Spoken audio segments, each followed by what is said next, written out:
Hey, everybody. It is Donna Otmani and Audrey Nelson. We are coaches, and Audrey's also an LMFT. And we are here today to talk about shifting your shit show schedule. It's a course that we're a one-day workshop that we're doing, a 2-hour workshop that we're doing coming up on Saturday, May 4th.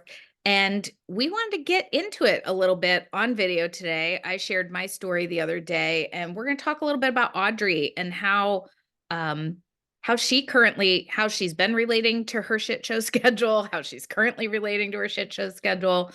Both of us have been there, and we are committed to helping more and more women see where they do have choice, when we both have been in places where we do not feel like we have choice. We've served many clients who do not feel like they have choice, but there's some ways of inner work and outer work that will assist you with feeling better in your schedule and feel better about making choices that support you in the life that you want to have and the pace that you want to live at.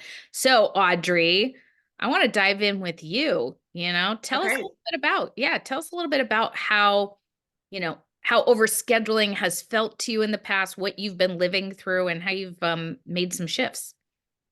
So first of all, I just want to give a little bit of a background for people who don't know a little bit about me, so that because it really ties into how I live my life.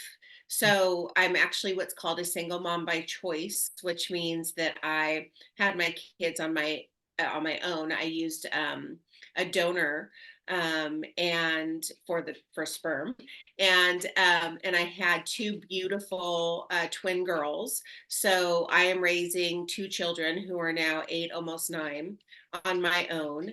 I had both my mom and dad pass away unexpectedly. And so I don't have any family support. I have friends, which are great. I love my friends, and people in my life are really busy. I either have what I call like my mom friends who have small kids. They're busy with their kids. And then I have my friends that I've known for a long time who their kids are away in college, and they're like, I am chilling, enjoying my adult time. My adult time is back. So I noticed that it's kind of hard for me to ask for help with those two kind of groups of people. But just all that to say that I really feel like I am raising my kids on my own, or at least did feel that way, that I was really on my own. I also have a full-time private practice. I'm a therapist full-time, and I volunteer at at my kiddo's school. So all that to say, I live this. I have lived this. I do live this. However, how I'm living it now and how I'm relating to it is very different than how I once did.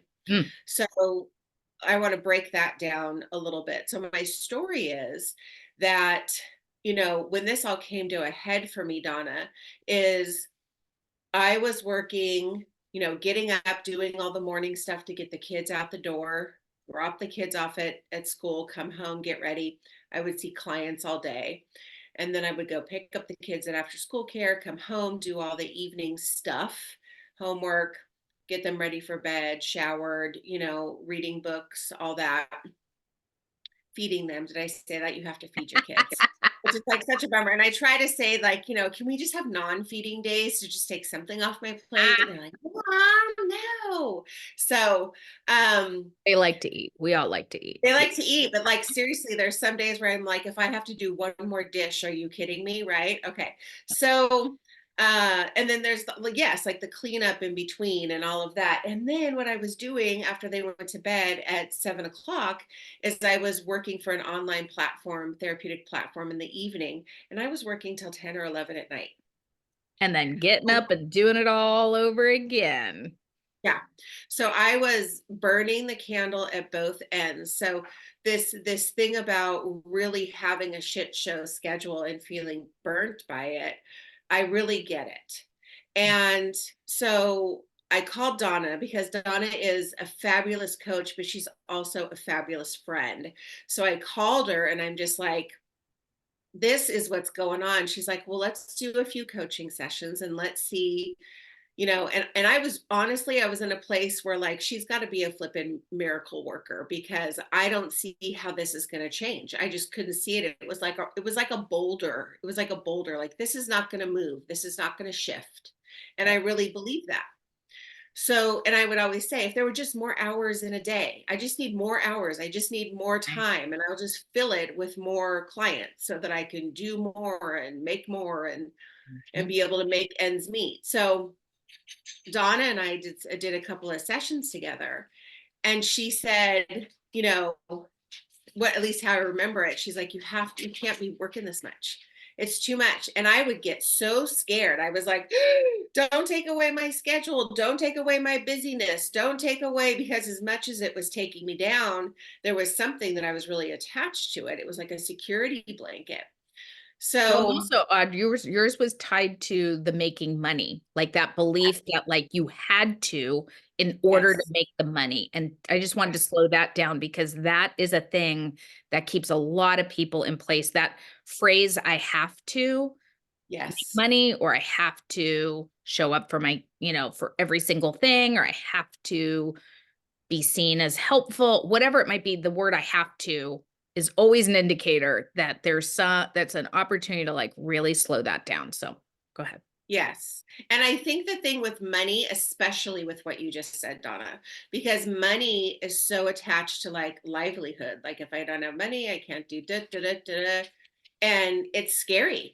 And I don't know if anybody else has lost family members and lost parents, but it's really scary. It's kind of like, even though I'm in my 50s, it's like having my parents there, even though they weren't giving me money by the time they died, but knowing that like they were the net. I had a little net, Right. Right. and with my parents gone, it's like I'm it financially, and that's really vulnerable. Right. So, and I think that when we're feeling in this scarcity, fearful mindset, and we're feeling vulnerable, and we live life through those lenses, it really is, we hold on tight to the doing piece. Like, I just got to keep doing, doing, going. Like, I don't have time to sit and try to shift my mindset. Like, I need to really deal with what's now. Get me out in the field doing, getting more clients so that I can have the money coming in, and all the other stuff about trust and being and setting intentions and all the other inner work goes out the window, and I'm all about the practical. So that's really where I was in scarcity mode. I was scared to death. Yeah. So yes, there was a lot of attachment to money. So anyway, Donna and I worked together, and I ended up leaving my evening job, and I switched things around, and I increased my fees, which was appropriate to do so anyway. My fees were not reflective of my experience and my work. I was undervaluing myself, and not one client left, not one client balked, not one client had an issue. I raised my fees, it was fine. And then I was making more money in less time. So cut to now, where my life is still busy. I still am, without family support. I have a great group of friends who are also busy and have full lives. Um, I do have sitters, which is great. Um, and I'm still volunteering. And so my life is still busy and full. The difference is that I don't feel victim to it. I don't feel that if there's anything that I let go of, that it's all going to crumble. Sorry, my dog's barking. I also have dogs, two dogs. So She there, likes it busy. She likes it yes, busy. I do. Well, that's the other piece too, is I also can look at the distinction of why am I busy? What is the busy? Is it something because it's something that I'm avoiding? Is it a belief that's running? So like, one of my belief systems was I have to I have to work really, really hard, and the amount that I work is equivalent to how much money I make. No. And that's not true. And Right. if someone's going, what? No, that doesn't make sense. Just wait. Just come to the workshop and we'll show you how that's not true. So, but I had this belief, you have to work hard, work hard. That's how you get what you want. Work hard, has to be hard, right? And your schedule has to be full, and you have to do a lot. So it's like looking at what is driving the full schedule, what is underneath that. Right. And there's some stuff that I absolutely have to do, but in doing the inner work, I shifted it. So I don't feel like I'm victim to it. So I feel like I have choice in it. And I also have identified how and what I need to do to shift or work on within me so that I have a different experience of how full my life is. Right. Meaning, it's not as stressful, it's not as angsty, I'm not wound tight, that there's an experience of acceptance. And I Right. think acceptance plays a really big part, well, in life, really. If we Right. can embrace acceptance, it makes life have so much more ease and grace. Um, so that's a little bit about who I am and why I'm here, and how this was so impactful for me. Because I'm one of those people where some things can change, and there's also not a ton that can change because I've got kids, I've got bills, I have a mortgage. I also have me who loves to give back. I love community. I love to volunteer. It feeds me as Audre the individual, not Audre the mom, Right. not Audre the friend, not but Audre as the person who likes to give back to her community. Yes. I love this, Audrey. I want to acknowledge you because what I love about this is you and I are in different places with raising our kids, right? But both big jobs and, lots to handle and manage on our own, doing life without partners. And like you said, I don't have any family that lives right around me. So it's like, it's oftentimes it's like it's all up to me. And I think, again, what I want to highlight about your story is that there are many people out there where the number of to dos may not be able to shift significantly for the season they're in. Some people maybe don't have kids, but they're dealing with aging parents that they have to invest time in. Or again, their volunteering or their creativity is really important to them. So they're investing in, their time in things that are meaningful and matter to them. And so we want to be really clear. And part of the reason we wanted to do this class is because it's both the inner and the outer work. As Audrey said, she was able to shift her internal experience so that she was feeling less victimized. And really, in our coaching, even though she was feeling fear, she could see that some of the things that were keeping it in place was not the fear of the time, but the fear of like, I'm going to upset someone or I'm going to lose clients and therefore I can't raise my fees, but got really committed to, made the shift to my health and well-being matter.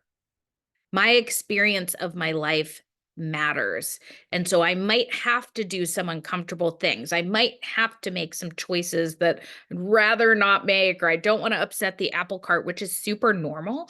And yet your commitment to yourself and your own well-being and happiness mattered enough to you. I think do you mind me sharing some of the stuff like around, or maybe you can tell us, how was it impacting that level of busyness and that pace? I remember one of the reasons you came is because how it was affecting you and your kids at nighttime, your experience of that. So maybe you want to share. It's like, again, when we look at the impact that this pace and this overscheduled and the running from sunup to sundown has on us, what did you notice was happening with you and your relationship to your kids at that time? Well, I believe that's where we as a family coined the term monster mommy, Mm. because I was like a bear, it was like, and let me know, this is what I'm remembering, Donna, and of Yeah. course you can say anything that you remember from our sessions. But I mean, come that bedtime, I was just a bear. I was cranky, I was exhausted, I was done. So, and so were they.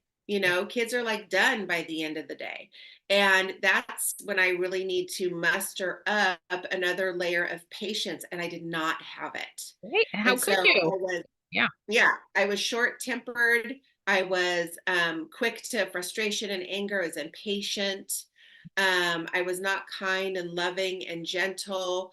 And, so to meet kids with all of that angst when they're trying to calm down and get their bodies and their psyches ready for rest and rejuvenation and really kind of playing out the end of their day. I was not like an opening or a clearing to hold any information about how they were feeling and what a review of their day was. Yeah. I did not have it in me. Yeah. And so my quality of relationship with my kids and myself was really impacted. Yeah. And that's why I Yeah. wanted to bring that up, because so many of us, when we're in that spot where we don't think we have a choice, it's when we start to acknowledge the impact that that pace and that overscheduling is impacting the quality of our life and the meaningful, like, I know how much your girls mean to you, so like that was really hurting you, that that's how you were showing up even though you didn't have the capacity. I mean, it's like makes sense why you didn't have the capacity, and you started to give yourself compassion, like, of course I'm reacting in that way, I'm spent, and then I have to go and hold for clients. And so you got brave enough to make some of these choices that were really uncomfortable while being supported so that you could have a different experience with your girls and start to get your evenings back so you could fill up too. Not only did you not have space for them, but it was also like you were spent and numbing out at the end of the night and feeling challenged by that. So I just wanted a presence for other people that are on this call. It's like, it makes, like, we know what it can do to us. It's like, I also was, I don't think my son used scary mommy, but I was definitely scary mommy when I was running at that pace. And so, I just part of what we want to bring in is a lot of compassion for the choices we've thought we've had to make up until now, and start to bring a little breathing room and a little more kindness towards ourselves as we're, figuring out what's keeping the whole thing in place for you in our workshop. So I really appreciate you sharing your story, Audrey. Yeah. Yeah. Thank you. Any, yeah. Absolutely. Anything else you'd I want think, to add? no, I think that's great. I think that, just kind of let's reiterate the course. It's a complimentary workshop. It's May 4th from 9 to 11 Pacific time and 12 to 2 Eastern. And we would love to have you join so that we can talk about, this is for women, it's not just for moms, it's for all women who have this experience of, my life is too scheduled, overpacked, I'm feeling overwhelmed, drained, like there's no room for me. How am I feeling? I don't even know. Please come and we will work with you on how to make the shift so that you have an experience of more space, of choice, so that you're not a victim to your scheduled life. And hopefully, a natural byproduct of that is actually looking out into your world and seeing, maybe for the first time, where there are these physical shifts you can make, and actually have more time and space for you or whatever else it is that you love in your life that you're not enjoying right now. Absolutely. Thank you for Yeah. that. And the other thing I want to add is we're really aware that, and have lived this, that we know that there's people out there that don't have a lot of money to hire people to help them. Maybe you don't have family around. Maybe, like, again, you can't leave your job, or you've got to work at a certain pace. And again, we still invite you to come, because there's some insights and ways of being, as Audrey's just demonstrated, um, that also can assist you with just having an internal shift of greater levels of peace and kindness for yourself. So you can start, again, get out of feeling trapped around it, as we both have. So, all Mhm. right. So we hope you sign up. We'll put the link in the comments. And if this doesn't resonate for you, but you've been sitting here and thinking like, oh my gosh, blah, blah, blah, would totally, this is my friend so and so, this is my sister, oh my gosh, my aunt goes through that, my cousin, whoever it might be, please pass this along. It's all on Zoom. So you don't even have to travel. You just have to get up and get on Zoom. And we really hope that you'll attend and or share this with your loved ones. Take care. Thanks, Audrey.